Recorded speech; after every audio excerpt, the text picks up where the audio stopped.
आज के Facebook live कार्यक्रम में पुनः सभी का स्वागत है।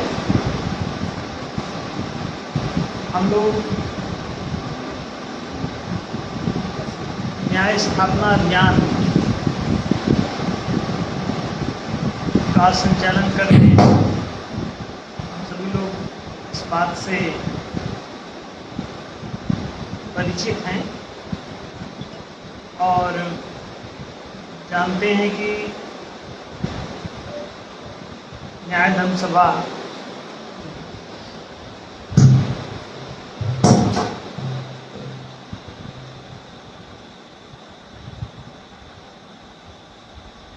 एक राजनीतिक दल के रूप में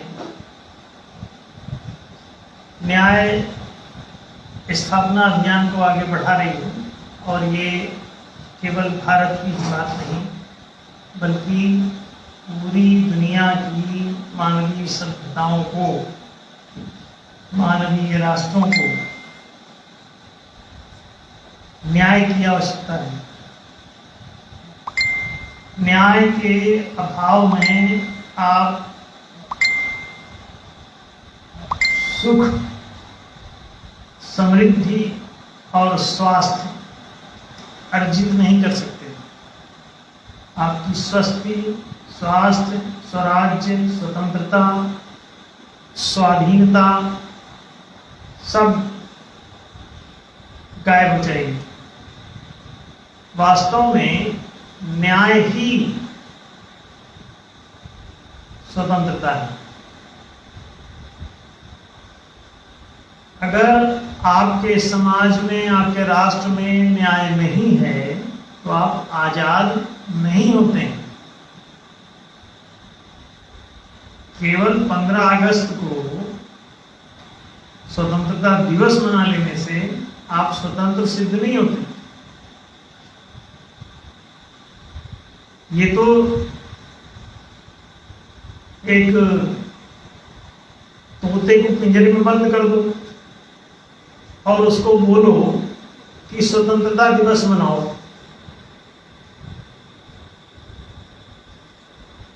पिंजरे में बंद रह के आप तोते को मिठाई खिला दो, तोते के पंख ऐसे खींच के फैला दो, देखो तुम्हारे पंख फैले हुए हैं। पंख खींच देने से उसके खुले गगन में उड़ान सिद्ध नहीं होती। पिंजरे के भीतर पंखा खींच दिया आपने पकड़, ये देखो फैले हैं तुम्हारे पंख। तोते के उड़ान का अधिकार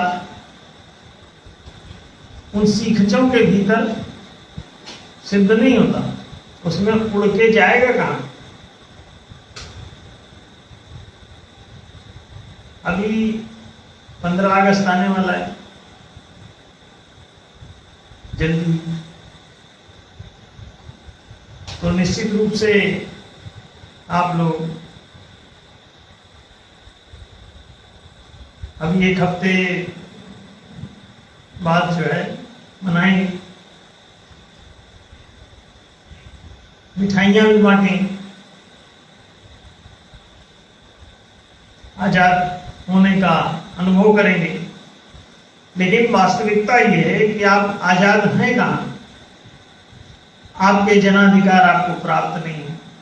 अंग्रेज आपको गुलाम बनाए थे तो क्या दिक्कत थी? तब भी आपको कौन सी परेशानी थी? 4 आपके जनाधिकार होते हैं वो प्राप्त नहीं थे, फिर आप आजाद हो गए। आपको बताया गया कि आप आजाद हैं। अब इसके बाद फिर वो 4 जनाधिकार आपको नहीं दिए गए। जनता आजाद है और जनता को जनाधिकार प्राप्त नहीं है। अधिकारों का हरण ही तो गुलामी है। आपके अधिकार छीन लिए गए तो आप गुलाम कहलाते हैं।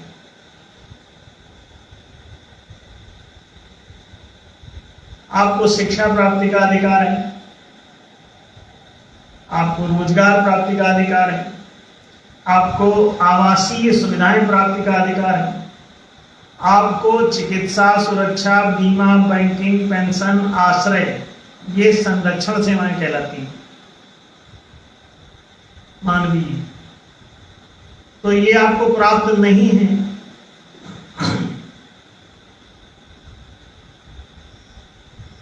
चारों जनाधिकार गुलामी के समय भी आपको नहीं प्राप्त थे, इसीलिए जनता ने आंदोलन किया कि अंग्रेजों भारत छोड़ो। क्यों जनता आंदोलन इसलिए कर रही है? क्योंकि जनता को जनाधिकार ही प्राप्त नहीं।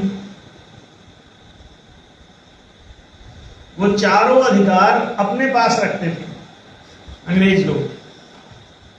शिक्षा का अधिकार राजकोष से राजकीय विद्यालय चला के केवल अंग्रेजों को ही सुलभ था। तो भारत की जनता ने कहा कि ये क्या नाटक है। रोजगार प्राप्ति का अधिकार राजकोष से केवल अंग्रेजों को था। फिर आवासीय सुविधाएं, सिविल लाइन्स बनती थी। सिविल लाइन, अभी हर शहर में एक सिविल लाइन होगा, आप सबको पता होगा। प्राय सभी शहरों में एक सिविल लाइन है। अभी भी उस नाम से जाना जाता है कि सिविल लाइन। इलाहाबाद में सिविल लाइन, कानपुर में सिविल लाइन, यहाँ सिविल लाइन, वहां सिविल। कोई वो सिविल लाइन क्या होता था?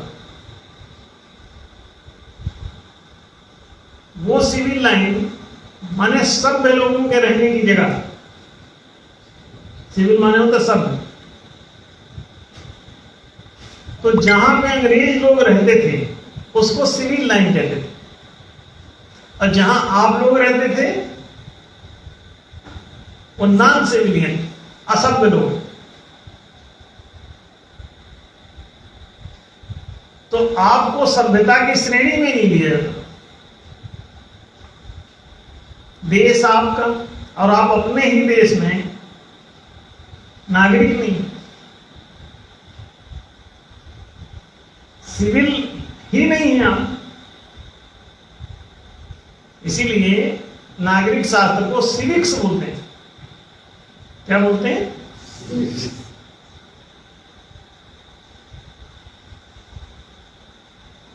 तो आप नॉन सिविलियन माने गैर नागरिक है। अंग्रेजों भारत छोड़ो आंदोलन गांधी जी को क्यों चलाना पड़ा? क्योंकि वो आपको इस राष्ट्र का नागरिक मानते ही नहीं थे। राष्ट्र का नागरिक कौन है? जो राजकोष में सहभागी होता है। आज अभी 40 लाख करोड़ का बजट इस साल का अभी घोषित हुआ था, केंद्र का, केवल स्टेट का अलग है। टोटल जोड़ दिया जाए तो शायद 80 लाख करोड़ हो जाए। तो अगर मान लीजिए केवल केंद्र का ही बजट, केंद्र सरकार का 40 लाख करोड़ का बजट है, तो आपको उसमें से शिक्षा, रोजगार, आवासीय सुविधा और संरक्षण, 4 सेवाओं के लिए समान रूप से 10-10 लाख करोड़ रुपए एक एक सेवा पर बैठते हैं। 4 सेवाएं हैं, 40 लाख करोड़ का बजट है, तो कितना होगा एक सेवा पर? शिक्षा पर 10 लाख करोड़, रोजगार आपके लिए 10 लाख करोड़ की व्यवस्था, आवासीय सुविधाओं पर 10 लाख करोड़ की सुविधा बजट, और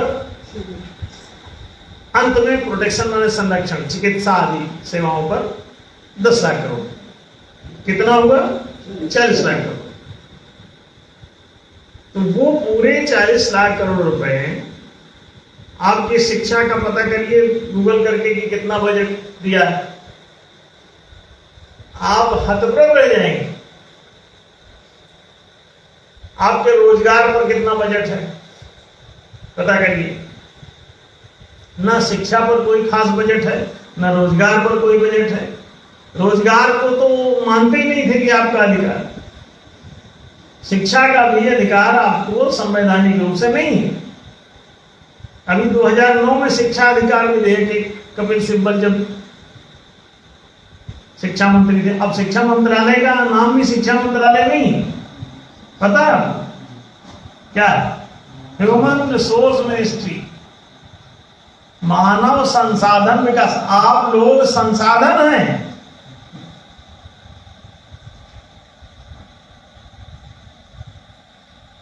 आप उनके संसाधन हैं, आप लोग ह्यूमन नहीं हैं, आप लोग रिसोर्स हैं। ह्यूमन, आपकी जो ह्यूमनिटी है उसको रिसोर्स में कन्वर्ट किया गया।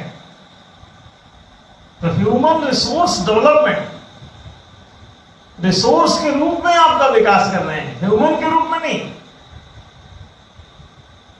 मनुष्य के रूप में आपको शिक्षा की जरूरत है। पहले शिक्षा मंत्रालय होता था, बाद में इसे हटा दिया गया। अब शिक्षा मंत्रालय आप सर्च करिए नहीं मिलेगा, शिक्षा खत्म कर दी गई।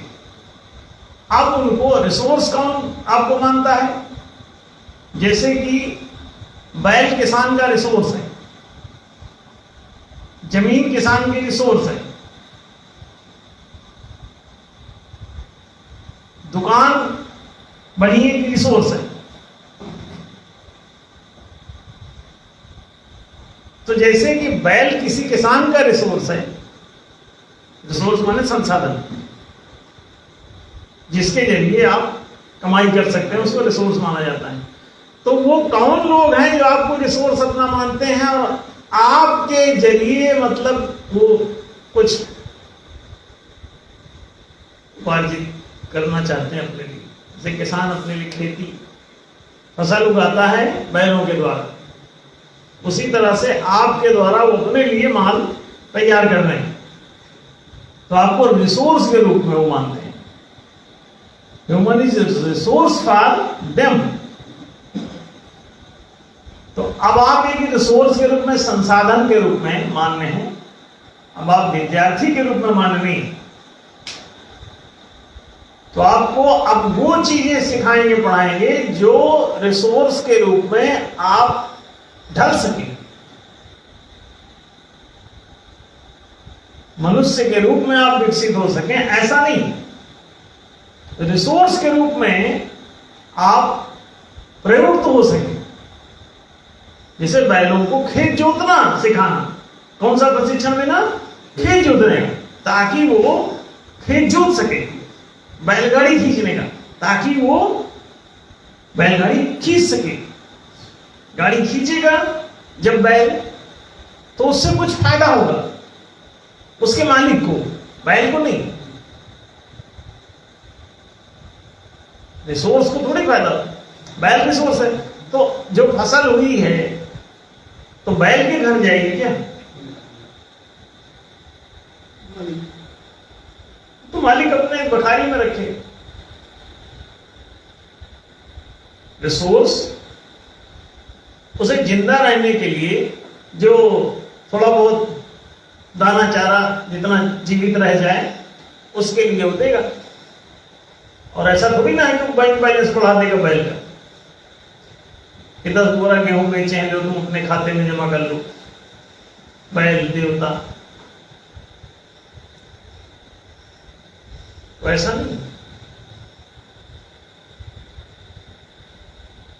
अब देखिए कितनी ये भयंकर परिस्थिति है। लोगों को रिसोर्स के रूप में इस्तेमाल किया जा रहा है। आपके जनाधिकार आपको प्राप्त नहीं है। जनाधिकार किसको देंगे? जब आपको जनता मानेंगे, रिसोर्स नहीं। अभी आप उनके साधन हैं, अभी जनता नहीं है, नागरिक नहीं है। नागरिक संसाधन थोड़ी होता है।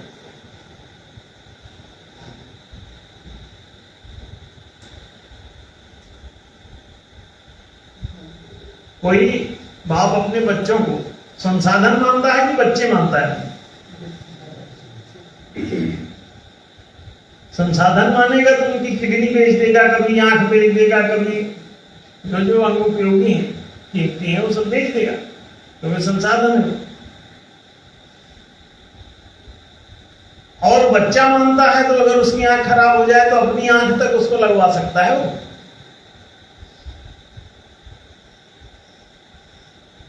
अब देखिए उल्टा है उधर, वो तो आपको शिक्षा भी नहीं देना चाहते, रोजगार भी नहीं देना चाहते, लोग आत्महत्याएं कर रहे हैं। 25 लाख किसान आत्महत्या कर गया क्योंकि उसको रिसोर्स नहीं दिया गया है, उसको कर्जा देते हैं, रिसोर्स नहीं, कर्जा दे, नौकरी ले लो, नौकरी का काम से आओ, आपको नौकर माना जाता है, नौकर माने गुलाम होता है। और आप लोग भी इतने रट गए हैं कि खुशी खुशी कहते हैं कि हमारी नौकरी करवा दो। हमारे भैया की तो नौकरी लग गई, ये नहीं बोल रहे हो कि नौकर हो गया, ये क्या बोल रहे हो आप, ये नौकर हो गया, मालिक नहीं। दुकान में दो स्थिति हो सकती है, एक नौकर के रूप में और एक मालिक के रूप में। यदि दुकान आपकी है तो आप मालिक की तरह बैठते हैं दुकान पर। यदि दुकान किसी और के नाम पर रजिस्टर्ड है तो आप नौकर की तरह उसमें बैठेंगे। दुकान में दो प्रकार से आप बैठ सकते हैं, एक मालिक के रूप में, एक नौकर के रूप में। तो आप नौकरी.com से आइए तो इसका मतलब क्या हुआ कि मालिक.com से नहीं आओ, मालिक नहीं हो। रिसोर्स जब आपको दे दिया जाता है तो आप नौकर नहीं होते, आप मालिक हो जाते हैं। जैसे किसान को जमीन का रिसोर्स दे दिया जाए तो किसान मालिक हो जाएगा। अब जो फसल उगेगी किसके घर जाएगी?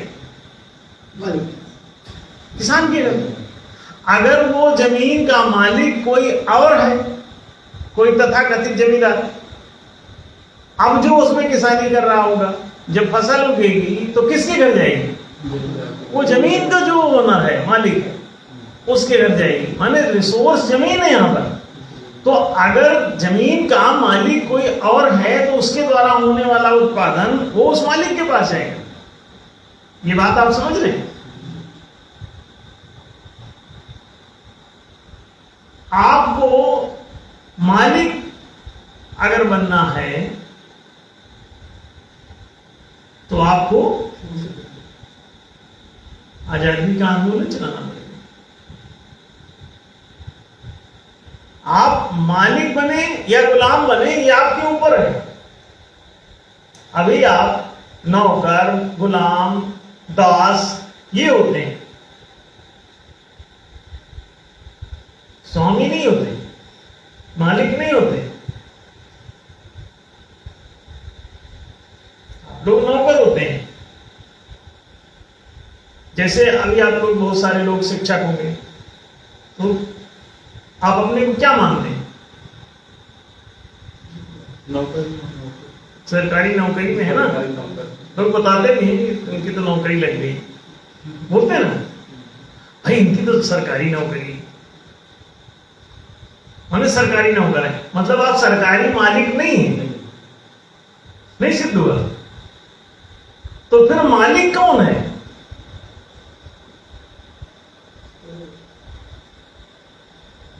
बताते तो हैं कि ये जनतंत्र है, जनता ही मालिक है राष्ट्र की, बताया तो जाता है।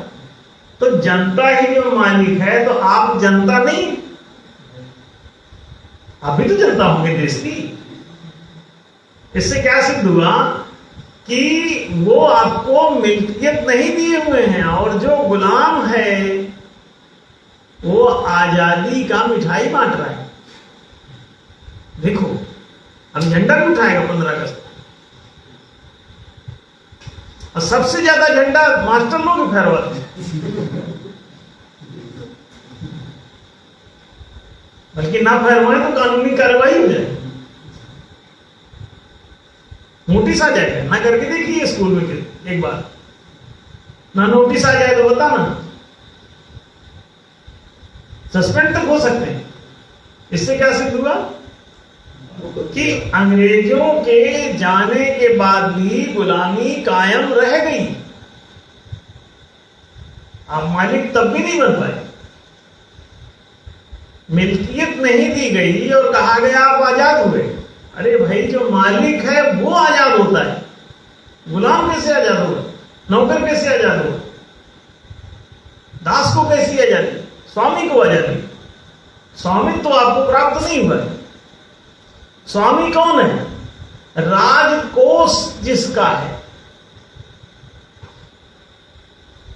आपको राजकोष आपका नहीं है, आपको राजकोष में से आपको, जैसे गुलाम को जिंदा रहने के लिए कुछ देता था मालिक, ये गिनते रह जाओ, ये घर ले जाओ, कोई 5,000 ले लो, कोई 10,000 ले लो, कोई 15 ले लो, कोई 20 ले लो, कोई 25 ले लो। कुछ लोगों को तो 1,500 रुपए पर भी महीने भर रगड़ाया जाता है, वो भी सरकारी नौकर। इसका मतलब ये है कि मालिक नहीं है वो लोग। अगर मालिक होते तो राजकोष के समान रूप से मालिक होते। तो जब सभी मालिक हैं तो बात ये उठेगी कि जब सभी मालिक हैं, जितने भी वहां गए हैं राजकीय पद पर, राजकोष की संपत्ति के मालिक, जैसे किसान की कृषि भूमि आदि का मालिक यदि किसान हो तो फसल अपने घर ले जाएगा। तो राजकोष के जब आप मालिक होंगे तो राजकोष अपने घर ले जा सकेंगे, नहीं ले जाएंगे। और जब मान लीजिए कि 1,000 आदमी वहां पे सर्विस में आए तो 1,000 मालिक हो गए राजकोष के। तो राजकोष को अगर 1,000 लोग काम कर रहे हो तो 1,000 से डिवाइड कर दो उसको, मालिक ही हो जब सब लोग बराबरी से। तो आज तक समान वेतन का आपके पास ऑफर आया? कोई पत्र ऐसा मिला? कभी आपको समान वेतन मिला? राष्ट्रपति का 5 लाख रुपए वेतन है और पढ़ता तो 50 होगा, 5 तो वो जो एक रहता है वेतनमान वो होगा। तो 5 लाख रुपए उनको ये जा रहा है, बाकी सारे बेनिफिट्स मालूमेंट्स मिला के तो 50 लाख पड़ता हो। आपका कितना है? कोई सरकारी नौकर से पूछो आपको कितना मिलता है, कोई बताएगा 5,000, कोई 10, कोई 15, कोई 25, कोई 40, कोई 50। 50 लाख तो नहीं बताएगा, 1,000 में बताएगा नहीं। तो कहीं ऐसा तो नहीं कि मालिक ऊपर वाले हैं, वो जितना मर्जी उतना निकाल लेते हैं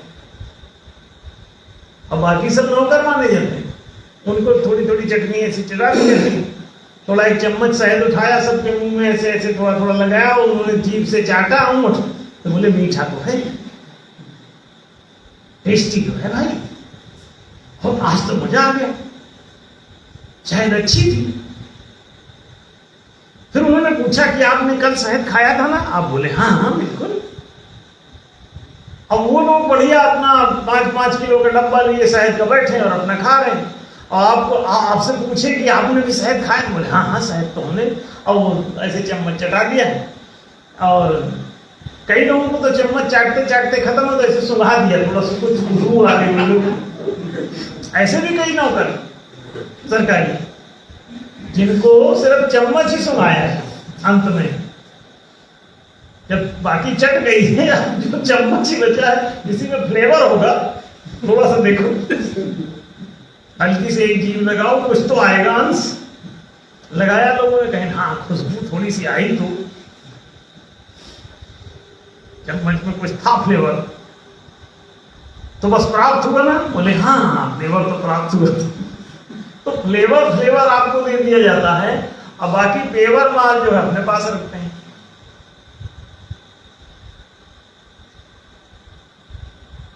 तो जो बढ़िया जो ठोस माल है वो लोग अपने तरफ ले जाते हैं, वो अपने को मालिक समझते हैं। बाकी नौकरों को अच्छा उनसे पूछो कि आप नौकर हैं तो वो नहीं मानते, वो तो कहते हैं हम तो राष्ट्रपति हैं, हम मंत्री हैं, हम फला हैं ढिका हैं, वो अपने को मालिक मानते हैं। किसी भी दफ्तर में जाइए तो वो 2 भाग में बटा हुआ है, कभी ध्यान दिया आपने? 2 भाग में हर दफ्तर बटा हुआ है। एक को कहते हैं अधिकारी वर्ग, दूसरे को कहते हैं कर्मचारी वर्ग। अधिकारी माने उनको सब अधिकार प्राप्त, और कर्मचारी माने जिसको कोई अधिकार प्राप्त नहीं, उसको कर्तव्य दिए गए। कर्मचारी का काम है कर्म करना और अधिकारी का काम है कर्म ना करना, मस्ती काटना। तो वहां अधिकारी माने होता है मालिक और अनधिकारी माने होता है नौकर। तो चारों जनाधिकार आपके इसीलिए आपसे छीन लिए गए। अब किसके पास है?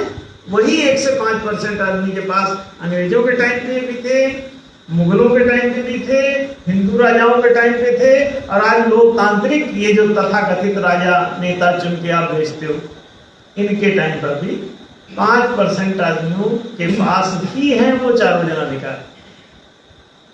और आज उससे उनको ये सब सेवाएं मिल रही हैं। आप ऐसा मत समझ लें कि नहीं मिल रही, उसी पर वो सारा 40 लाख करोड़ रुपए उड़ जाता है। चारों जनाधिकार उन्हें प्राप्त हैं, आज भी अंग्रेजों के टाइम पर भी प्राप्त थे, मुगलों के टाइम पर भी प्राप्त थे, और हिंदू राजाओं के टाइम पर भी उन लोगों को प्राप्त थे। वो 95% जनता को ना तो हिंदू राजाओं के टाइम पे प्राप्त थे ये चारों जनाधिकार, शिक्षा, रोजगार, सुविधा, संरक्षण, ना ये मुगलों के टाइम पे प्राप्त हुए, ना फिर अंग्रेजों के टाइम पर प्राप्त हुए, ना अब ये जनता के शासन में भी जनता को जनाधिकार नहीं मिले। और आप इस मुगालते में हैं कि आपका शासन है।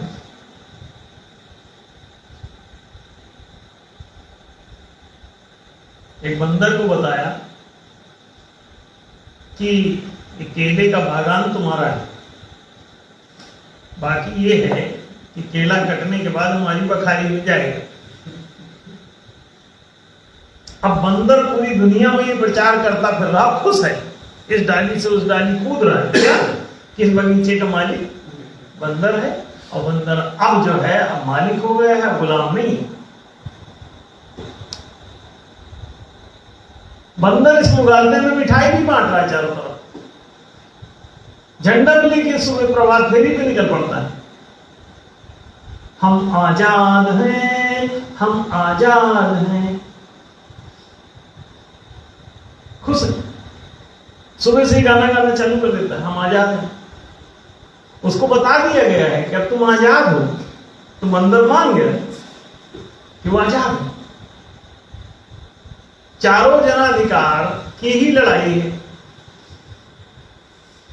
चारों जनाधिकार पाने का ही सारा आंदोलन है, उसी का सारा संघर्ष है, जो आज तक मुकाम तक नहीं पहुंचे। आज भी आपको सुलभ नहीं। अब 5% आदमी को ये चारों जनाधिकार तब भी प्राप्त थे, अब भी प्राप्त हैं, और आगे अगर आपकल के दुश्मन इसी तरह रहे तो आगे भी उनको ये चारों जनाधिकार सुलभ रहेंगे, और आप 95% नागरिकों को ये चारों जनाधिकार सुलभ नहीं रहेंगे। आप चिड़ी के तिग्गी बन के घूमते रहेंगे। और आजादी का अपना ढिंढोरा पीटी। और फिर आजादी के बाद एक कांड और हुआ, 26 जनवरी, गणतंत्र दिवस, प्रजातंत्र दिवस, डेमोक्रेसी। डेमोक्रेसी उसमें क्या है? पहले था डोमिनोक्रेसी। डोमिनोक्रेसी माने क्या होता है? जो आपको डोमिनेट करते थे। क्रेसी माने उनका क्रियाक्रम, उनका वर्चस्व, उनका शासन। तो डोमिनोक्रेसी, तो पहले तो ये डोमिनोक्रेसी को डोमिनेट करके आपको अपना तंत्र चलाते थे। फिर बोले कि अब डोमिनोक्रेसी नहीं होगी, अब डेमोक्रेसी। डेमोक्रेसी माने क्या होता है? जो लोग डोमिनेटेड हैं उनकी क्रेसी, उनका राज्य। तो डोमिनोक्रेसी अब बोले नहीं होगी, अब डेमोक्रेसी होगी। पहले जो गुलाम थे अब उन गुलामों का शासन होगा, ये बताया गया। तो गुलाम खुश हो गए, बोले हाँ ये बढ़िया है। बाकी राजकोष जो है और उसमें से सेवाएं प्राप्त वो डोमिनेट करने वालों को ही होगा। इनको सिर्फ बता दिया गया कि शासन तुम्हारा है, अब तुम खुश रहो कि शासन तुम्हारा है और शासन चलाएंगे वही लोग। तुम मिठाई बांटो। आपसे कभी अगर किसानों से पूछ के वो तीनों विधेयक बनाए होते तो 1.5 साल आंदोलन क्यों चलाना पड़ता किसानों को? अगर शासन किसानों का था, जनता का था, तो जनता दिल्ली में आंदोलन क्यों कर रही है? जनता कह रही है कि हमको मंजूर नहीं है कानून। अब पुलिस लठ बांध रही, तो मालिक पर कोई लठ बांधता है? बांधता है? किस पर बांधता है? गुलाम। लठ अंग्रेज बांधते थे, अभी भी वो लोग बांध रहे हैं आपके ऊपर लठ। और बताया जाता है कि शासन आपका है, तो आप उनसे पूछिए कि अगर शासन हमारा है तो हम तो कह रहे हैं भाई कि ये वाला कानून हटाओ। अब अगर शासन आपका है तो शासन जो आदेश देता है वो लागू क्यों नहीं होता? लागू नहीं हो रहा है, इसका मतलब आप शासन आपके हाथ में नहीं है, आपको सिर्फ बताया भर गया है और आप खुश होगी कि शासन आपका है, प्रजा का है। अब तो प्रजातंत्र है भाई, जनता का शासन है, जनता कहेगी सो होगा। और जनता चिल्लाती रहती है, कुछ पुलिस में आज चोरी हो जाए, पुलिस में रिपोर्ट करे, पुलिस वाला 4 गणपटी आपको देता है, गाली से बात करता है, करके देख लो अजमान। मालिक आप हैं, अगर आप मालिक होते तो जाते ही पुलिस कांप जाती कि मालिक आ गए, खड़े हो जाओ। हाँ, मालिक कौन है? जो उसको सस्पेंड कर सके, पुलिस को। अब आपको गरिया रहा है और आप उसे कुछ नहीं कर पा रहे हैं, तो आप मालिक कहां हैं? आप गाली खाने की मशीन है, झूठे मालिक के मुगालते में है कि आप मालिक हैं। कहां मालिक? दुकान का मालिक आ जाए और नौकर उसको कहे दुकान से बाहर खड़े हो, वो खड़ा हो जाएगा, वो कहेगा तू बाहर आ, पहले इधर देखता हूं, है ना? आप क्या कह सकते हैं ऐसा? नहीं। तो फिर मालिक हैं आप नहीं, आपको मिल्कियत का मुगालता पकड़ाएगा, वहम। आप खुश हो लीजिए, मालिक तो वही लोग आजादी के पहले भी थे, मालिक वो आजादी के बाद भी हैं, मालिक वो राजतंत्र में भी वही मालिक थे, प्रजातंत्र में भी वही मालिक हैं, खानदानी रूप से वही लोग चल रहे हैं। और जो उनको मार गिराता है फिर वो सत्ता हथियार लेता है। महात्मा गांधी को मारो, तुम्हारी सत्ता आ जाएगी। अंग्रेजों को मारो तो तुम्हारी सत्ता आ जाएगी। मुगलों ने तुमको मारा, उनकी सत्ता आ गई। अंग्रेजों ने आके मुगलों को मारा, उनकी सत्ता आ गई, उनके हाथ में सत्ता चली गई। मारते जाओ, सत्ता हथियारते जाओ, मारते जाओ, सत्ता हथियारते जाओ, यही दूर है। जनमत से कोई सत्ता बन रही? जनमत संग्रह करा लो, चारों जनाधिकार के पक्ष में 99% मतदान है हमारे पास, आप उसे लागू नहीं करा सकते। अब आप बता रहे हैं कि जनता का ये जनता के मत से चल रहा है, कोई जनता के मत से नहीं चल रहा है। हम तो खुला बोल रहे हैं, लाइव बोल रहे हैं, पूरी दुनिया के लोग सुन रहे होंगे इसे। अब किसी की हिम्मत नहीं जो बोल दे कि हम गलत बोल रहे हैं। पूरी दुनिया के मक्कार बेईमान सत्ता हथियाए हुए हैं, ये खुला बोल रहे हैं। कोई जनता का शासन नहीं है, कहीं कोई डेमोक्रेसी नहीं है, कहीं कोई लोकतंत्र नहीं है। ये आपको मुगालता पकड़ाया गया है, मिठाई बांटिए और खुश रहिए। किसी बदमाश आदमी ने आपको कहा कि आप मालिक हैं, जमीन उसने अपने नाम पर रजिस्ट्री करा ली, अब आप मिठाई बांट रहे हैं। क्या आप मालिक? वो तो तब पता चलेगा जब तुम उस जमीन में हल चलाने जाओगे, लठ बजेगी, तब समझ में आएगा कि मालिक कौन है। थाने पहुंचते हो जब लठ बजते हैं तब पता चलता है कि मालिक तो बिल्कुल नहीं हो भाई, ये तो गाली के लो जो लठ बाज रहा है। किसकी हिम्मत है थाने जाने की? कांप जाओगे। जब जब जब जरूरत पड़ती होगी तो ढूंढते होगे सिफारिश जुगाड़ कुछ कर लो, नहीं तो लट फेर देगा वो। किसी नेता से बात कर लो, फोन ऑन करवा दो। कितनी मुसीबत है आपके साथ। अब आप कह रहे हैं जनता का शासन है। कहां जनता का शासन? नेता का शासन। नेता आपको मूर्ख बनाता, आपसे वोट बटोर लेता और बैठ जाता, और आपके विरुद्ध निरंतर शासन करता, शासन के कानून सारे आपके खिलाफ बनाता।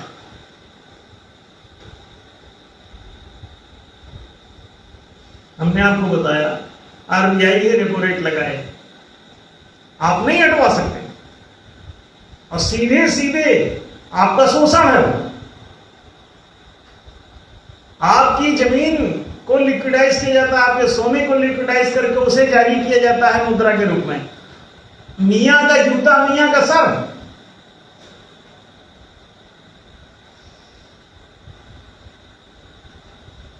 ये गांव में कहावत, मतलब उसी के जूते से उसी का सिर बन रहा। प्रजा का जूता प्रजा के सर, ऐसा समझ लो। जनता का सर कूट रहे हो जनता के जूते से। तो ये क्या हो रहा है? आपकी कहीं नहीं चलती, और बताया जाता है आपका शासन। अभी आगामी 26 जनवरी को फिर ये भी मना लेना कि आप जनता का शासन है। घुसो, मिठाई बांटो, झंडा रहे हमारा ऊंचा, और झंडा लेके ऊंचा करके जाओ, पुलिस अड्डी तोड़ देगी। तब पता चलेगा अच्छा शासन तुम्हारा नहीं, तब तो गुलाम। ये तो बैंड बज रही। गुलाम को कूटा जाता है, गुलाम को गाली दी जाती है। आपको गाली दी जा रही है, आपको कूटा जा रहा है, तो आप मालिक किधर है? कोई मालिक को कूट पाएगा? वो नौकरी से नहीं निकाल देगा। अब कूटने जाएंगे उसको तो वो सस्पेंड कर देगा, अगर मालिक है तो। अब मिल्कियत ही उसके हाथ में नहीं है तो क्या क्या कर लेगा? आप किसी पुलिस को सस्पेंड कर सकते हैं? नेवर। आप कोई कानून खारिज कर सकते हैं? कभी नहीं। आप माथा पटक के मर जाएगी। अभी 1,500 किसान मर गए एक कानून वापस कराने में। वो तो जब उन्होंने उनको पता चला कि 5-5 राज्यों में वोट गिर गई, तो उन्होंने झट से उस कानून को बंद किया और कहा कि ये तो किसान वोट ही नहीं देगा, हार जाएंगे। तो यूपी की सरकार गिर जाएगी, दूसरी जगहों की गिर जाएगी। इस चक्कर में उन्होंने कानून वापस ले लिया। और ध्यान रखो, चाहे कांग्रेस की सरकार लाओ, चाहे आम आदमी पार्टी की सरकार लाओ, चाहे जिसकी सरकार लाओ, आपकी सरकार नहीं बन रही। चाहे भाजपा की बनाओ, चाहे सपा की बनाओ, चाहे बसपा की बनाओ, इससे कोई फर्क नहीं पड़ेगा। क्यों? वो सभी पार्टियां मालिकों के कब्जे में हैं। एक ही इस दुनिया में पार्टी को हो सकती है जिसमें जनता के वोट से उसके कार्यक्रम चलते हों, और वो केवल न्याय धर्म सभाएं से पूरी दुनिया में।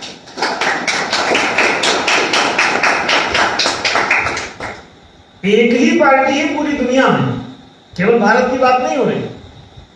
जनता के मतों द्वारा इसके प्रस्ताव आप खारिज पारित कर सकते हैं। किसी पदाधिकारी को जनता के मत से, जनमत माने कौन? जो इसके सदस्य हैं,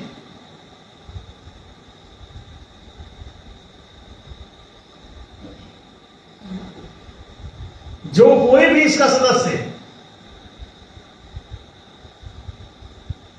वो बाय वोट इसकी चीजों को पारित खारिज कर सकता है, पदाधिकारियों को पारित खारिज कर सकता है, पदस्थ अपदच्युत कर सकता है, सस्पेंड कर सकता है। ये अकेली पार्टी है जिसमें बाय वोट आप किसी को भी हटा सकते हैं, चाहे इसका अध्यक्ष ही क्यों ना हो। किसी को भी आप बाय वोट हटा सकेंगे। उसके द्वारा बनाए गए नियमों, रखे गए प्रस्तावों को भी आप पारित या खारिज बाय वोट कर सकेंगे। इसकी सरकार बनने पर, ये पार्टी सरकार बनने पर सारे नागरिकों को भी अधिकार देगी। इसके प्रस्ताव में पहले लिखा हो, ये महालोकतंत्र ला रही। कि इसके द्वारा कोई विधेयक पारित खारिज बनाए जाने पर जनता उसे पारित खारिज कर सकेगी। कोई पार्टी ये बात बोलने की हिम्मत नहीं रखती, उसी दिन वो पार्टी खत्म हो जाएगी जिस दिन इसको बोलेगी। आप कांग्रेस से नहीं बुलवा सकते, भाजपा से नहीं बुलवा सकते, बसपा से नहीं बुलवा सकते, सपा से नहीं, कम्युनिस्टों से नहीं बुलवा सकते कि जनता के बहुमत से पारित खारिज करोगे सब। वो लोग अपने अंदर बहुमत से नेता लोग पारित खारिज कर लेते हैं, मालिक लोग, जनता लोग नहीं। अब कहते हैं जनता मालिक, कहां जनता मालिक? मिल्कियत इसको दी नहीं। मालिक वही 1 से 5% आदमी है आज भी इस देश का, और पूरी दुनिया के सभी देशों के मालिक 1 से 5% आदमी है। आम जनता को कोई मिल्कियत नहीं दी गई है। नियम नीति निर्णय जो पारित खारिज कर सकता है उसी को मालिक कहते हैं। आप दुकान की कोई भी नियम नीति निर्णय आप पारित खारिज अगर कर सकते हैं तो आप मालिक हैं। फैक्ट्री के कोई नियम नीति निर्णय आप पारित खारिज कर सकते हैं तो आप पक्का मालिक होंगे। नौकर के पास ही पावर नहीं रहता। किसी भी फैक्ट्री में वहां नौकरी करने वाले वहां के कोई भी नियम नीति निर्णय पारित खारिज नहीं कर सकते। दुनिया की किसी भी फैक्ट्री में नहीं है नियम, दुनिया के किसी दफ्तर में ही नियम नहीं, दुनिया के किसी राष्ट्र में ही नियम नहीं, तो राष्ट्र के नागरिक मालिक कैसे हुए? और अगर किसी भी फैक्ट्री के नियम नीति निर्णय पारित खारिज करने का अधिकार उसके श्रमिकों को दे दिया जाए, उसके सभी जितने कर्मचारी हैं उनको दे दिया जाए, तो वो सारे के सारे मालिक सिद्ध हो जाएंगे।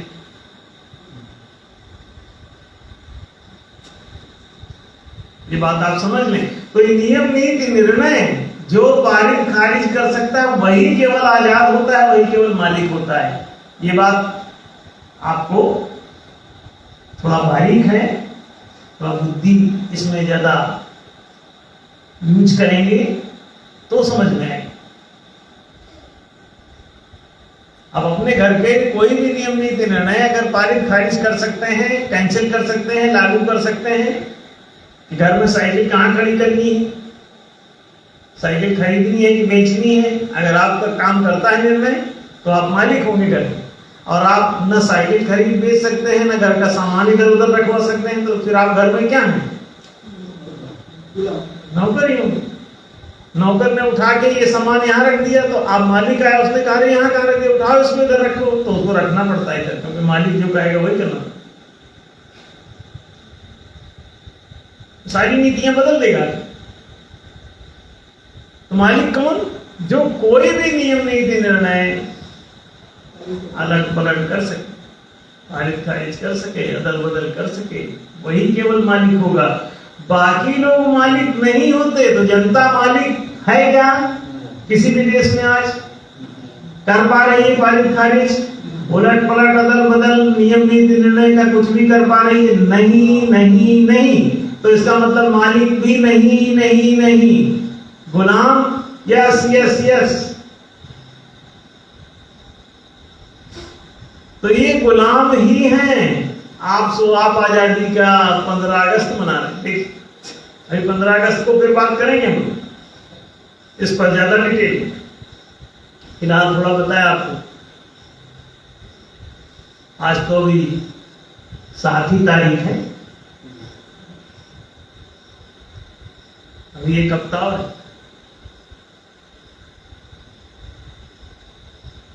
तो 15 अगस्त मनाने से आप आजाद सिद्ध नहीं हो।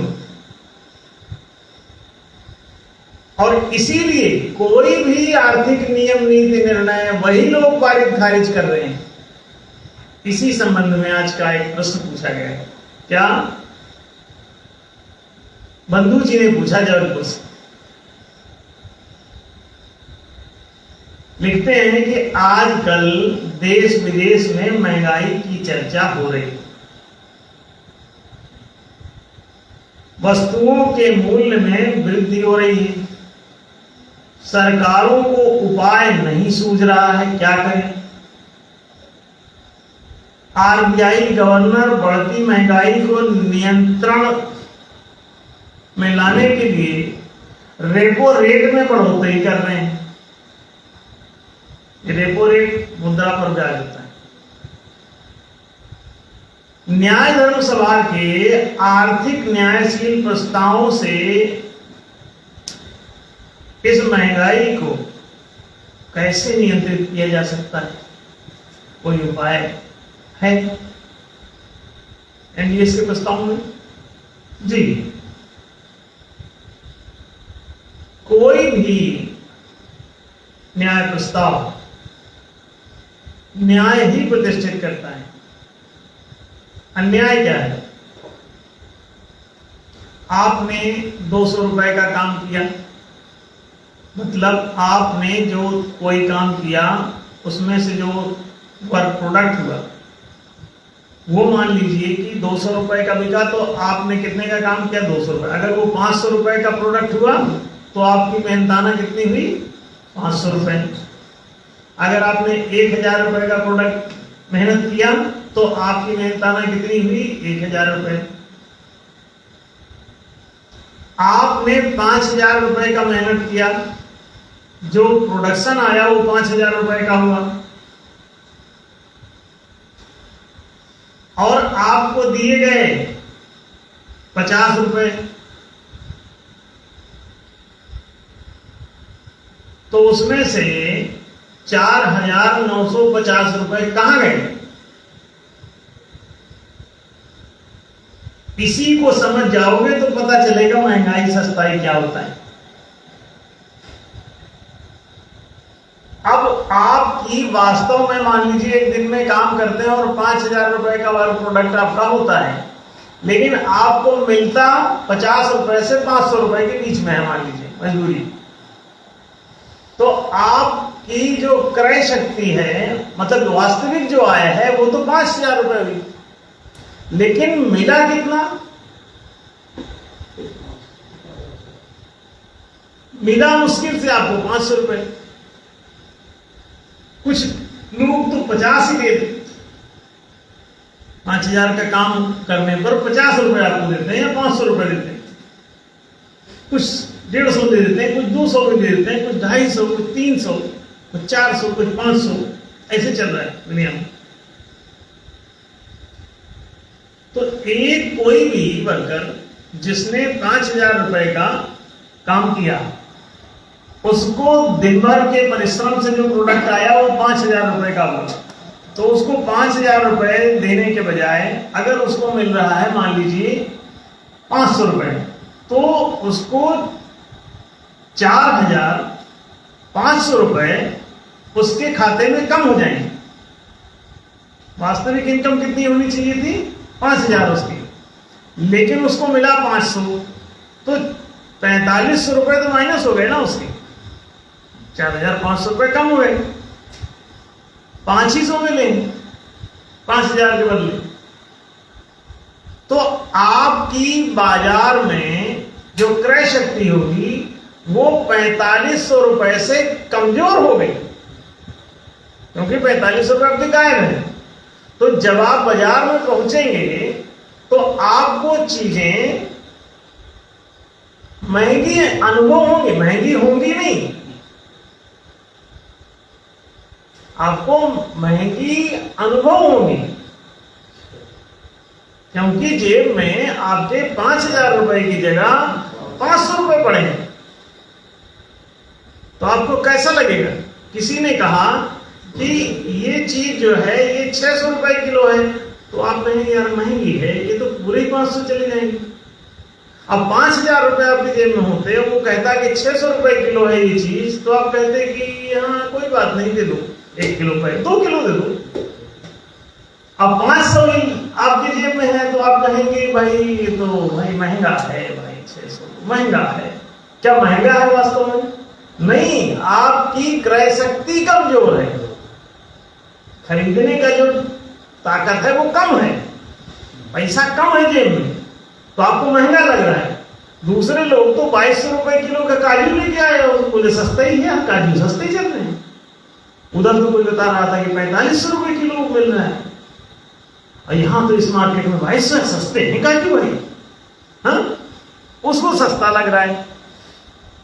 उधर से आप पहुंचे, 4500 वाला काजू मिल रहा है 2200 रुपए में। आप वहां पहुंचे, आप बोले यार काजू बहुत महंगे, 500 रुपए टोटल है अपने पास, है तो 2200 रुपए किलो। यार भाई 2200 रुपए किलो, ये तो देखो बहुत महंगे, 50 ग्राम दे दो। कितना लिया? महंगी का जमाना है, महंगी का जमाना है, आपके पैसे की कमी है, पैसे की कमी का जमाना चल रहा है, महंगी नहीं है, जेब कमजोर है। तो वास्तव में दुनिया में महंगाई नहीं होती। ये जो पूछा गया है कि देश विदेश में आजकल महंगाई की बड़ी चर्चा है जोरों पर, तो महंगाई नहीं, आपके जेब में पैसे की कमी है। अच्छा, फिर इस महंगाई का इलाज देखो क्या कर रहे हैं, आगे लिखा है कि सरकार को तो समझ में नहीं आ रहा कैसे घट रहा है, आरबीआई जरूर तत्पर है।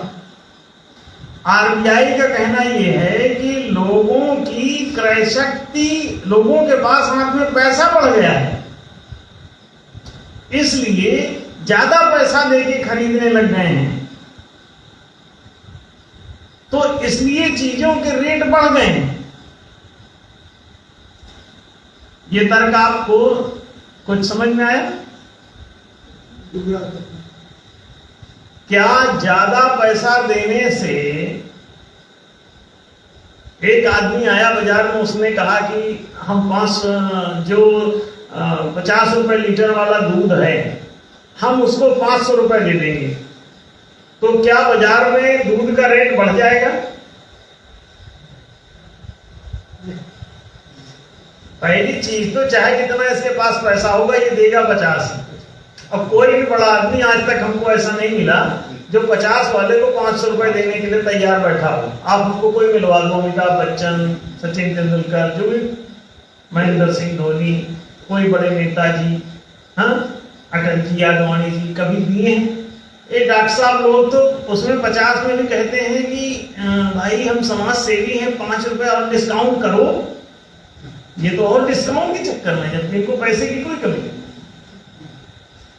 जिसके पास जितना ज्यादा पैसा है उतना कम पैसा वो देता है, ऐसा देखा गया है। वो ज्यादा लीचर होता है, अधिक कंजर है। क्यों? इसी वजह से तो पैसा उसके पास पड़ रहा है, तो कम से कम देता। अगर ज्यादा दे रहा होता तो अधिक पैसा ही नहीं बचता उसके पास, खत्म हो गया होता। पैसे वाला होने का मतलब यह है कि वो कम पैसा देता होगा लोगों को। अब प्रायः तो टैक्सी में बैठता है तो कहता है कि अरे कोई काम हो तो बताना, हम करवा देंगे तुम्हारा, हाँ हमारा एक कार्ड पकड़ो। तो कहता है जी जरूर, और उतर के चले जाते हो आप बिना पैसा दिए। पुलिस वाले तो अक्सर लौकी उठा लेते चाहिए से। पैसा है बाबूजी, तो कहता है हम ही से पैसे मांगते हैं, ठगिया यहां लगाना है कि नहीं, चाल धमकी अलग। ज्यादा पैसा मांगा तो लाठी हो जाती, हटाओ ठगी, हटाओ, चलो उधर ले जाओ, जंगल में खड़े। तो कहेगा मालिक जंगल में कौन लेगा सब्जी, हाँ? मालिक लोगों के सामने गिड़गिड़ा के जैसे तैसे गुलाम लोग काम चला लेते हैं। तो कम से कम पैसा कौन देता है? बड़ा आदमी। अधिकांश तो पैसा देता ही नहीं, फ्री में ही जाना चाहता है। जब वो कोई चीज बेचता है तो उसे महंगी से महंगी बेचना चाहता है, और जब वो कोई चीज खरीदता है तो सस्ती से सस्ती खरीदने की कोशिश करता है। ये है बड़े आदमी की नीति, इसीलिए वो बड़ा आदमी बना हुआ है। अब फ्री में ही गैस सिलेंडर कोई पहुंचा दे तो अच्छा, फोन कर देता है कि देखो तुम्हारी लाइसेंस जो है हम जब्त करवा देंगे अगर 4 सिलेंडर नहीं पहुंचाए। तो बेचारा दौड़ के एजेंसी वाला 4 सिलेंडर, अरे वो मंत्री जी के यहाँ भाई सिलेंडर जाना है, भाई सिलेंडर हो या ना हो वहां पहले पहुंचा दो। जनता को मिले ना मिले इससे ज्यादा मतलब है। मंत्री जी के यहाँ एक्स्ट्रा 80 सिलेंडर तक पहुंचा देते हैं किसी किसी मंत्री के यहाँ। जाने क्या गैस है पीते हैं चाय की जगह, हाँ पी रहे, उसी चक्कर में पेट में गैस हो जाती है, ज्यादा फूल रहा है पेट, गैस सिलेंडर ही पी जाते होंगे पूरा, गैस ही गैस। तो आप समझ सकते हैं कि कुछ तो गड़बड़ है।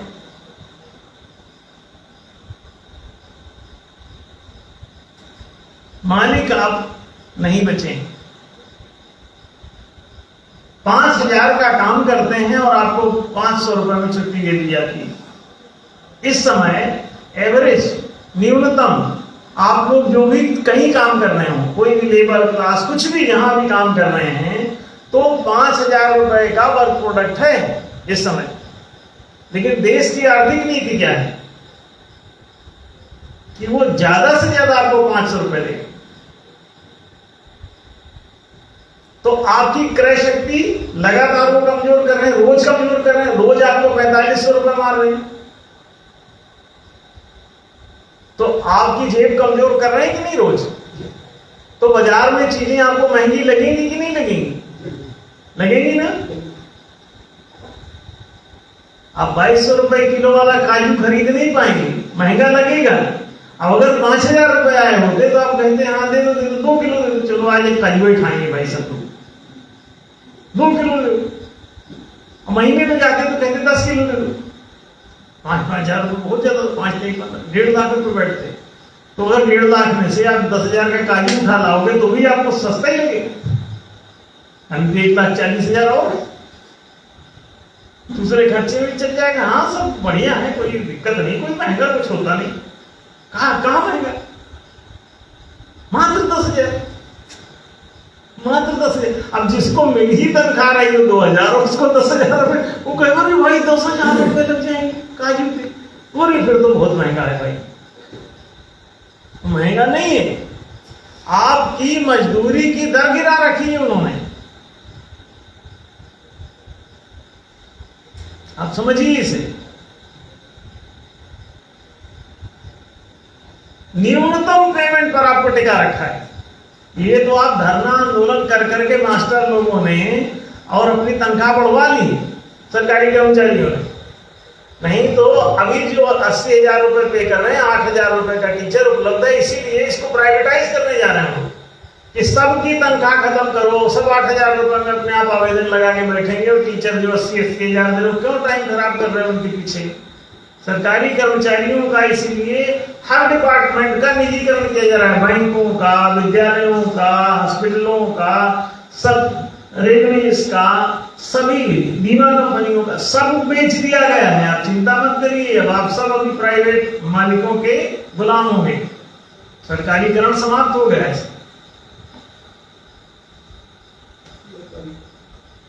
अब वो क्या करता है कि आपको वो 500 रुपए पर भी नहीं छोड़ेगा, वो 50 रुपए पर कसेगा। आपको 5,000 का काम कराएगा तो 50 रुपए आपको देगा कि आप जिंदे रहे। 50 क्यों देगा? ताकि अगले दिन ड्यूटी पे आ सको, नहीं तो मर जाओगे तो ड्यूटी कम करेगा, फिर प्रॉब्लम होगा।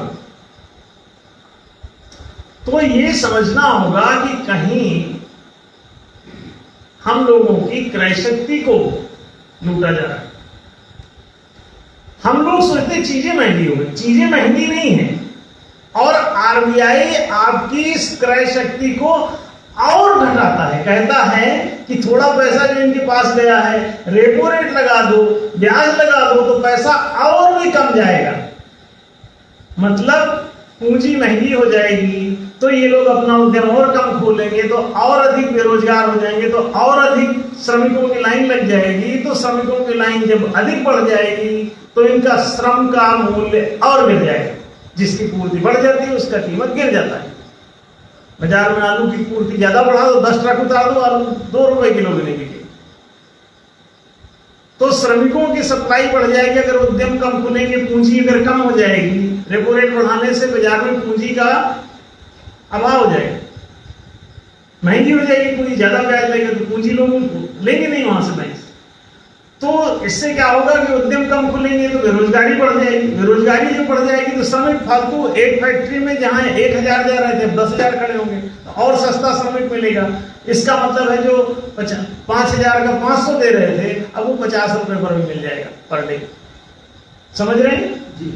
तो और ज्यादा इसको महंगा अनुभूति होगा और बर्बाद हो जाएगा। अब जो टमाटर खा रहा था काजू की जगह मूंगफली खा रहा था, वो मूंगफली से भी नीचे उतर आएगा। आप कहेंगे चना ले लो, मूंगफली महंगी पड़ती है भाई, महीना भर चलाना है उसी तनख्वाह। हाँ, अब 5 3 15 1,500 रुपये बैठा महीने का तनख्वाह 50 रुपए की दर से, तो कितना खाओगे काजू? अब तो मूंगफली भी महंगा पड़ेगा, चने भी आ जाओगे। फिर चना भी ऐसे देख के रख दिया करोगे, भिगा के चने रखे हो ऐसे देख लिया करो और थोड़ी टाइमिंग आ जाएगी रख दो, कल काम आएगा। आलू ले आओगे तो उसको देख देख के सब्जी अपना काम चलाओगे कि देख लिया आलू आज, तो आलू आज देख लो कल खा लेना। आज पानी भिगो के रोटी से खा लो, नमक डाल लो थोड़ी, पानी नमक रोटी चल जाता है। गांव के अपने देश का नागरिक अधिकांश पानी नमक रोटी खा रहा है, चिंता मत करो। इस स्थिति तक लाया जा चुका है जो हम बता रहे हैं। तो आप समझ लीजिए कि ये महंगाई कुछ नहीं होता। फिर क्या होता है कि उनकी आर्थिक नीतियां, और आपके हाथ में नीतियों को पारित खारिज करने का अधिकार इसलिए नहीं देते कि वो जो उनके पास सारा माल जो निकल के जाता है, 5,000 का आपने काम किया, 500 आपको दिया, 4500 मार लिया, हर एक लेबर का 4500 रुपए मारा, तो ऊपर जिसने मारा उसके पास अथाह धन भंडार करोड़ों का मारा, तो इतना पैसा विराट उनके पास पहुंचता है कि कल्पना नहीं कर सकते आप। इसलिए आपको मालिक नहीं बनने दिया जाता, आपको वोटिंग पावर इसीलिए नहीं दिया जाता। नियम नीति निर्णय में कहते हमको चुनना चुन लो, लेकिन नियम नीति निर्णय चुनने का अधिकार तुम मत लेना, वो वही लोग चुनते हैं, मालिक लोग।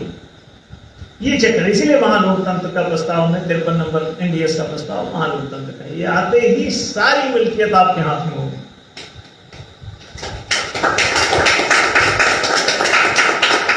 वास्तव में जनतंत्र होगा, प्रजातंत्र होगा।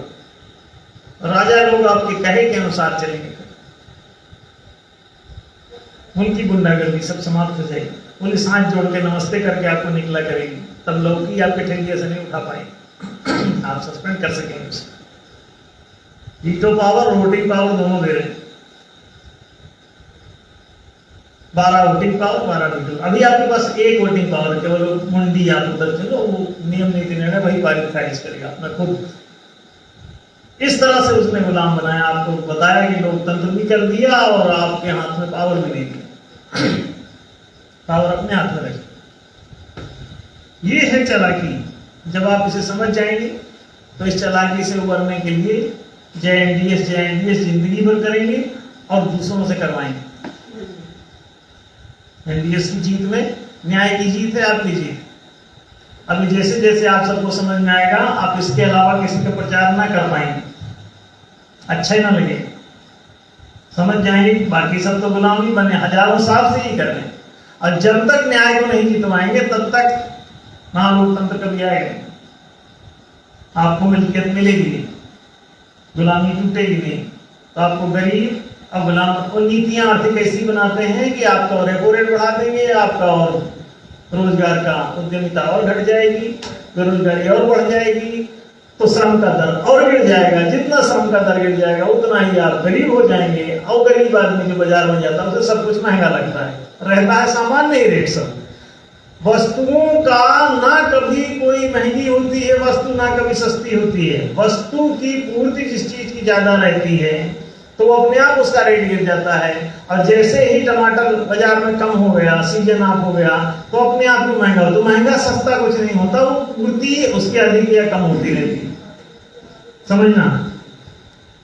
तो सीजनल चीजें खाया करो, सामान्य रेट पर हमेशा सब कुछ आपको मिलेगा, आप चिंता बिल्कुल मत करो। बाजार में कोई महंगाई आर्थिक कारणों से नहीं होती, वो उसके उत्पादन की पूर्ति और कम उत्पादन हुआ तो चीज वहां बाजार में कम रहती है, खरीदार ज्यादा है, तो वो आपको कोई महंगी भी लगा के बेचेगा तो बिक जाएगा। रेट एक ही रहता है, पूर्ति उसके रेट को प्रभावित कर देती है। रेट कोई नहीं बदलता, पूर्ति बदलती है, पूर्ति अथवा उसकी मांग। तो मांग पूर्ति में परिवर्तन की वजह से ऐसा हो जाता है। बाजार में पूर्ति अगर कम हो गई है तो अपने आप चीजें महंगी हो जाएंगी, और पूर्ति अगर अधिक बढ़ गई तो चीजें अपने आप सस्ती हो जाएंगी। तो उत्पादन पर वो आधारित है सिद्धांत।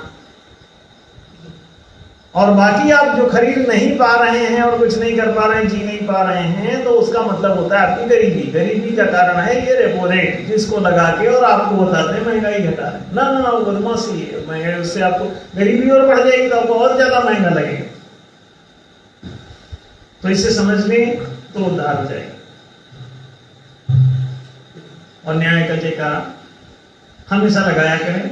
राम का जयकारा से ना होगा उद्धार, न्याय के जयकारे से होगा। कबीर, अम्बेडकर और नानक और इनका जयकारा लगाने से, शंकर जी की जय बोलने से, हर हर महादेव बम बम करने से आपका उद्धार होता। न्याय जीतेगा तब आपकी विजय होगी।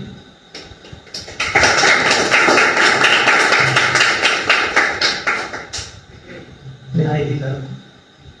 तो आज का समय हो गया, इसलिए बातचीत यही समाप्त की जा रही है। अगले सप्ताह रविवार को पुनः लाइव प्रस्तुत होंगे एक नए बात के साथ, एक नए प्रश्न के साथ। तब तक आप सभी की उपस्थिति